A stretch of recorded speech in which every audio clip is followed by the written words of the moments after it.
Welcome back to Across the Bar. We're here with Scott, who will be playing the character of. Remy Restwell, which is going to be a halfling bard, but kind of on the roguish side. Nice, I like it. What does Remy Restwell drink? Well, what we have here is a Days End Old Fashioned. It's very similar to obviously a normal Old Fashioned, but it has blood orange liqueur, blood orange peel, and it's delicious. Nice, that's awesome. Yeah. What is Days End for our viewers? So Days End is the largest city in the world we play in. It's like a metropolis that's kind of, I guess,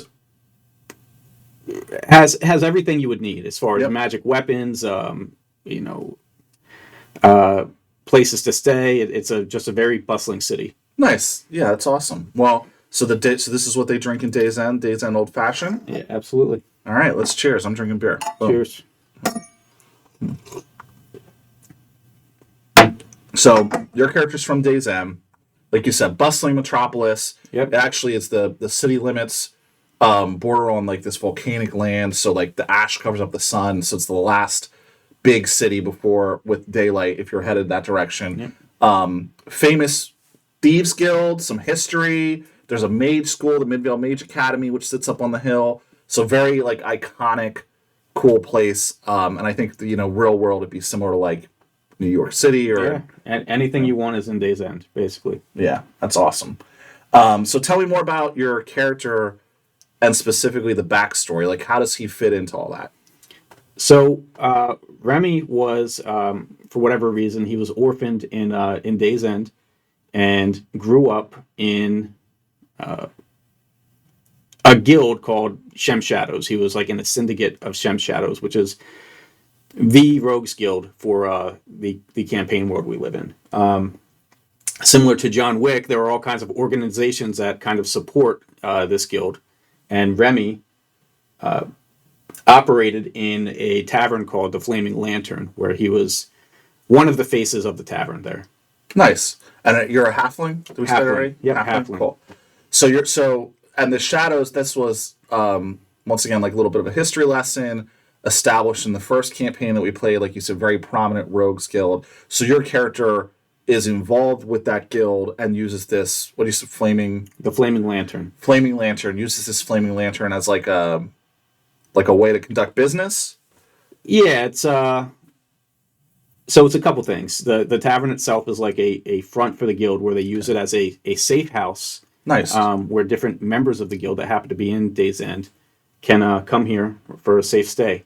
That's awesome. In addition to that, Remy kind of uses it as a source to maybe gather information on some of his patrons that would come in there. That's cool. That makes a lot of sense. So how does that translate into your like actual background that you pick for to start the character? So we came up with a custom one. It's a mix of two very similar ones. So in I believe Ravnica, there's a background called Demir Operative. We changed that to Shadow Operative, which is again a mix between that and the background criminal, which is probably one of the most used ones. They're very similar. Gotcha. Yeah, and I think we said we're gonna have. So your like criminal gets like a contact. Right. So like you were saying, there's these different safe houses that are located throughout the campaign world, and like in addition to a contact, you're gonna having worked in one of these. Yeah. You have a network of folks that you can leverage. Hopefully, if that pops up, but we're not going to start with that. You're not going to get that benefit right away because there was a bit of some drama with the Right. guild, which I think sparks sort of your adventuring career. So why don't you talk about that a little bit? Yeah. So for whatever reason, Remy was expelled from the syndicate, from the Shadow Syndicate, probably for crossing paths with the wrong person, maybe a more powerful person that was in the guild, and Remy lost the battle and in turn got expelled. So currently he is no longer a part of the syndicate and is going to be on his own. Nice. So we're gonna say it's so another halfling named Darap, who to your point was like higher up in leadership, maybe a little totally like set you up for something that you didn't do. Yeah. Made it look like you were embezzling money from this flaming lantern for the guild, probably threatened by your power or wanted to move in.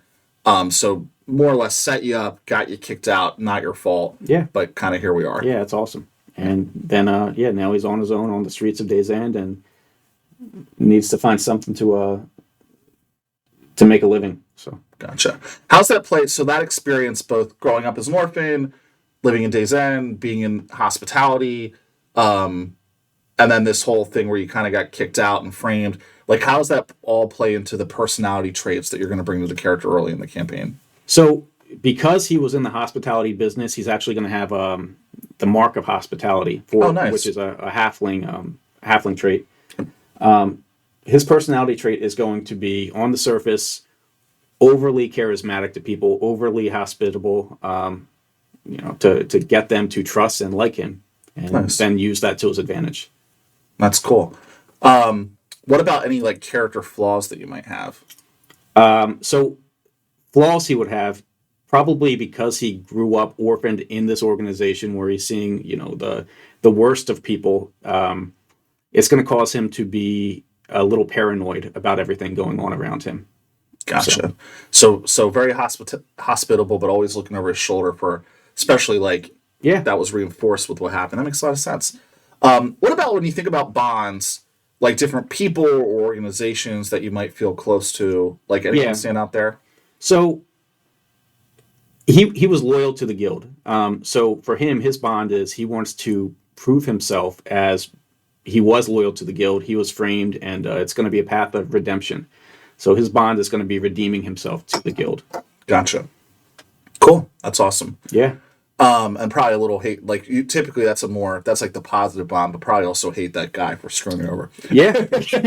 yeah, absolutely. That's like the negative so bond. I guess we got like a revenge thing there as well towards that guy. Nice. And you mentioned, I just want to go back. You mentioned the mark of hospitality. One of the things with the shadows that we build in is like there's a special tattoo that they have that only other members can see.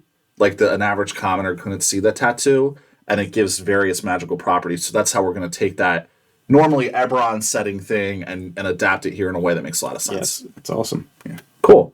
So how does that all boil up in form in an alignment? Like what alignment are you going with? So I went with neutral evil, which has a negative connotation to it, but it's more in the fact, neutral evil, that he is opportunistic. He's willing to gather secrets and maybe use those secrets as leverage against people in certain circumstances. But at the same time, where we say neutral evil, he is lawful towards certain things. Like I mentioned his guild. He is loyal to his guild and wanting to redeem himself to them. But, Gotcha. So it's very, very similar to like the mob. It's like you have no problem breaking the law, but there's certain loyalties or maybe even rules within the guild that you'd be more accustomed to follow. Yep. Cool. That's awesome. And then I know we're going to do another video with, you know Runa LaForge in the campaign, so we'll talk more about that. And then you're also going to have, begin with a relationship with Mary Crankshaft. Yeah. But it's worth mentioning you're both halflings, but you grew up in wildly different circumstances. Yeah. So, I'm looking forward to this a lot. So, I think you mentioned in a previous video, when all the good aligned halflings were taken to a pocket dimension by Yondala for safety, the evil aligned halflings were left behind.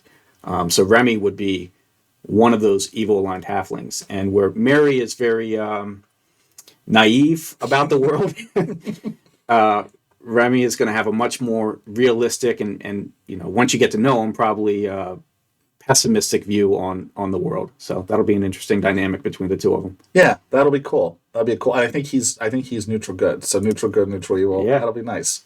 Cool. My last question I ask. So, we talked a lot about what motivates you, why you're adventuring, you're trying to get revenge. What is your character? And it could just be more of that, but what's your why? Like, what is your ideal future state? Like, if you had a wish, how would the world change to make your character happy?